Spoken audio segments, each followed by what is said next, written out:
Growing up, I was led to believe I could do anything the boys could do. And actually in school and through college, it felt like that. Girls were achieving academically and often exceeding the boys in some areas.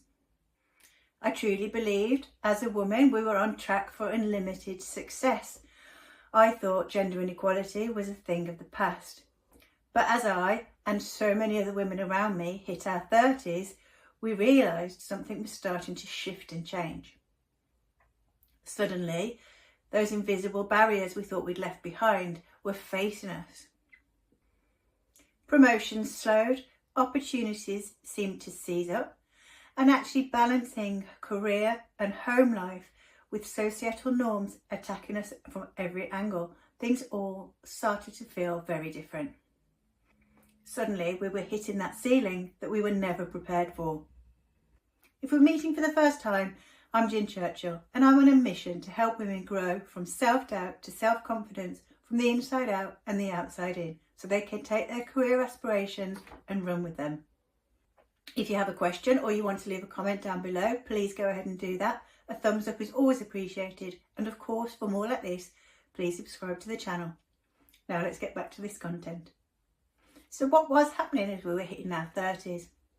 First of all, we suddenly felt the pressure to settle down, whether that's getting married, have babies, or both. Suddenly there's a societal expectation, in other words, society expects us to settle down, and we kind of do for ourselves as well.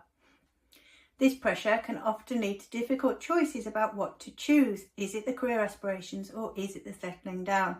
And for many women, it's the first time we've actually had to compromise, and that's something I know I'm no good at. I don't know about you.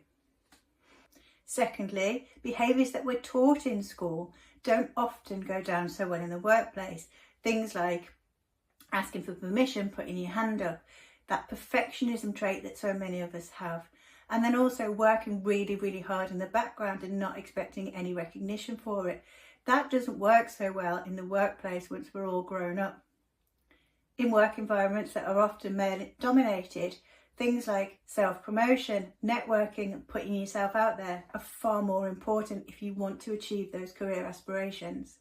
These behaviours are something that we find quite alien as women. We're not taught to do them, and society certainly doesn't expect us to stand up, self-promote and do it like the boys. And thirdly, especially for me, the myth of meritocracy seemed to fade into background. It's the recognition that promotions and self-advancements aren't necessarily the result of hard work. They don't necessarily get handed out fairly. Workplace politics is at play, unconscious bias is at play, corridor conversations, old boys clubs, all of these things work against us. So the big question is, how do we navigate all of that and still thrive in the workplace? The first thing to do is you've got to embrace your voice. You've got to learn to speak up, especially when it's difficult.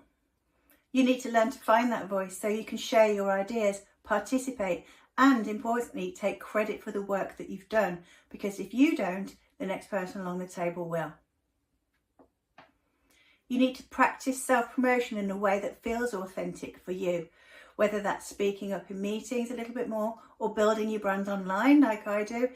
As long as you're authentic with it and you're self-promoting in a way that feels good, then that's working for you. Next, you need to expand your network. I say it all the time, but you've got to expand that circle outside of your immediate contacts. You need to find mentors, sponsors, allies, all the people who can open opportunities up for you and make sure that you're seen far and wide. And thirdly, stop waiting for permission. If you see an opportunity, you need to grab it with both hands. Waiting to be noticed will probably mean that you're waiting for a very long time, if not infinity, because people don't notice when you're working away quietly in the background. So the path to breaking through the ceiling isn't always as simple as I've made out. There's going to be obstacles, there's going to be self-doubt creeping in, and you've just got to keep going. Action, remember, beats procrastination every time. So any small steps that you can make, got to go for it. And if this article has resonated with you, I've created a free guide called Get the Results You Need. I specifically put it together to help you build your confidence right ahead of your next big interview, presentation or meeting, whatever it is that's going to help you career advance.